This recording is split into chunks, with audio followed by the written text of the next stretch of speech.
see a kitten run this way, did you? No. I guess we have a missing kitten.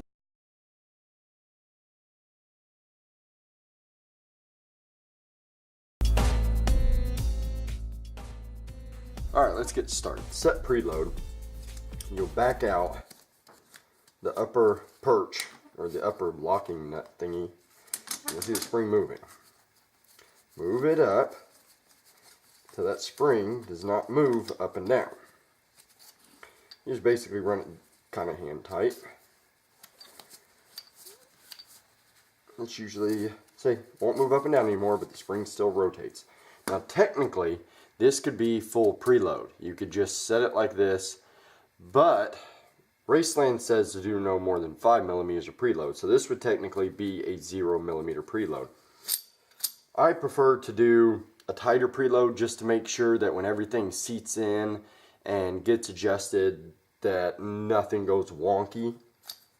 So what you do to get that, say, 3 millimeters of preload, they tell you not to go over 5, so I'll set a 3. You run the other nut up to it, and you hold it. Let's see, where's my big wrench? We'll take the bigger spanner. This is the fun part, trying to get a hold of all this. And you actually run that tighter, and you'll start to form a gap. Now I've got my finger and my thumb pushing up against this other nut thingy just to make sure it doesn't move.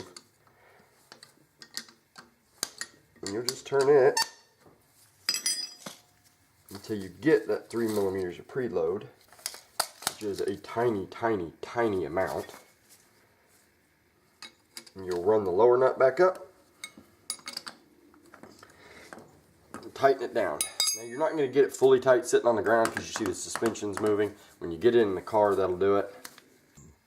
This is already preset to the maximum ride height, which means this shock is inside the lower shock body 2 inches. So that's not right for what I wanted on the car. I've already done the other side of the car, and I know what it needs to be at, which is a lot lower. So instead of going through the trouble lowering it on the car, because this is an absolute pain in the ass to lower it on the car, I will do it here. The last thing you want is crap going, it's seizing up.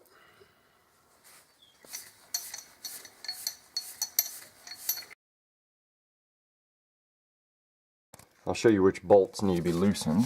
You've got the 2 up there for the strut. You've got the lower perch, and that is a bolt and a nut. And the one for the lower part on the strut. And that's all you got to do.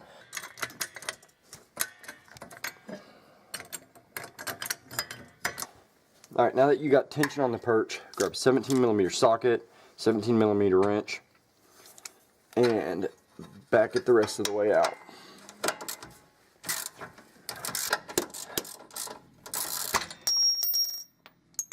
Well, that was nice.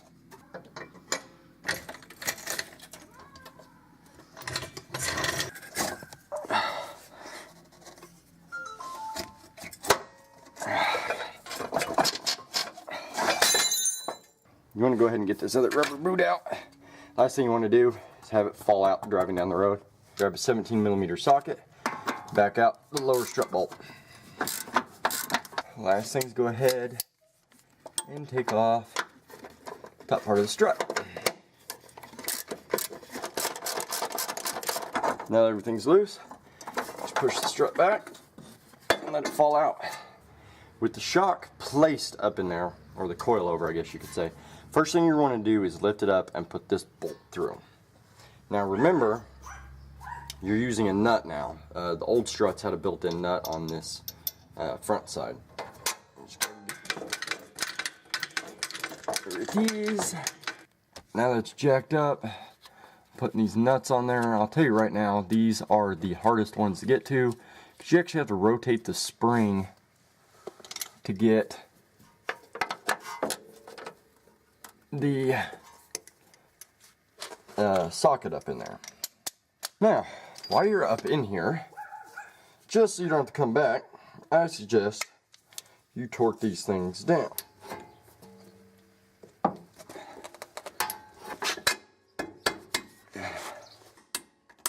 And there you are.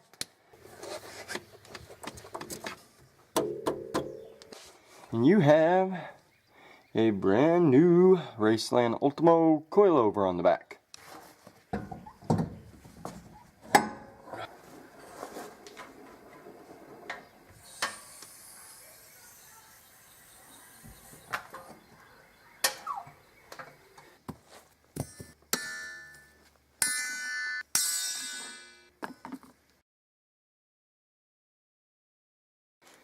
First things first, with the coilovers, strut bars got to go. So you've got 4 15mm, 4 15mm. You have a wire tab here and a wire slide clip there.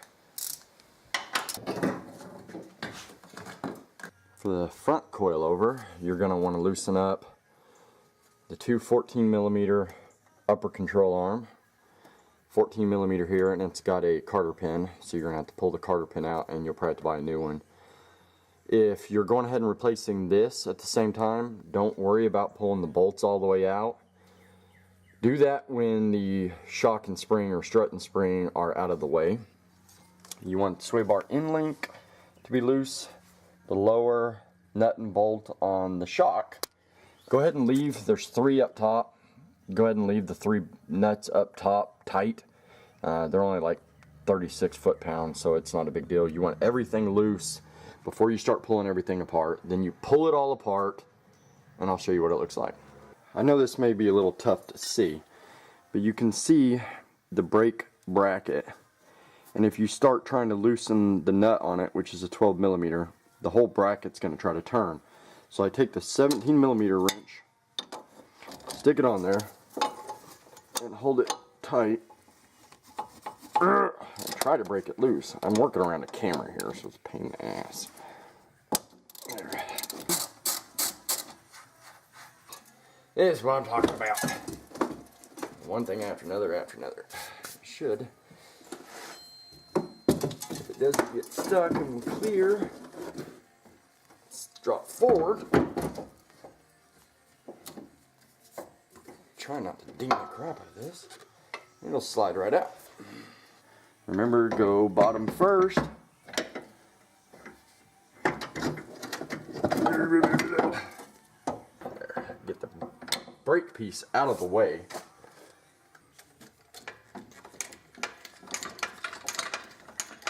There we go.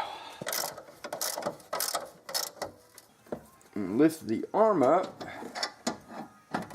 Slide it down on there.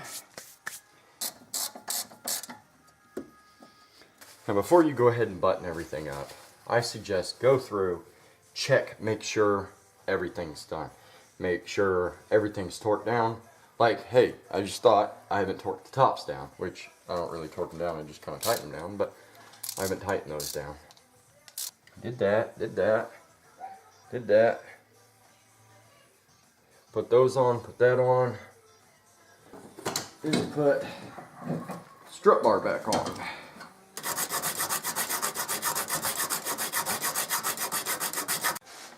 Now, as you can see, putting the car on the ground didn't make the sway bar fit.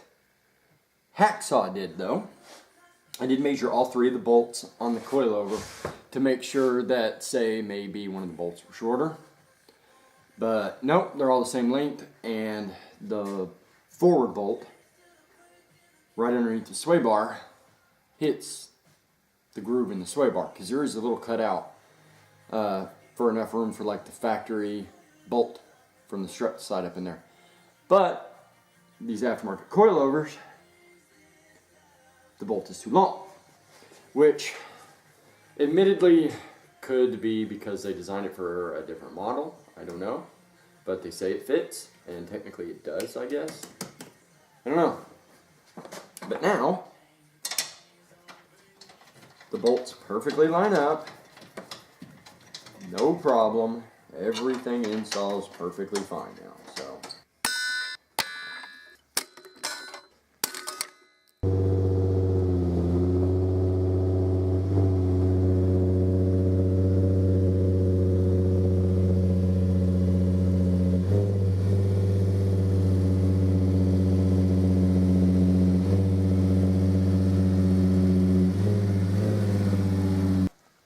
ignore the mud. Car sits much nicer. You can see it has a lot better profile than it did before.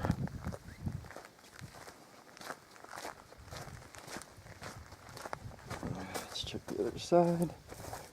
Yeah, it's gonna be good. Well, folks, it's time to kick it old school.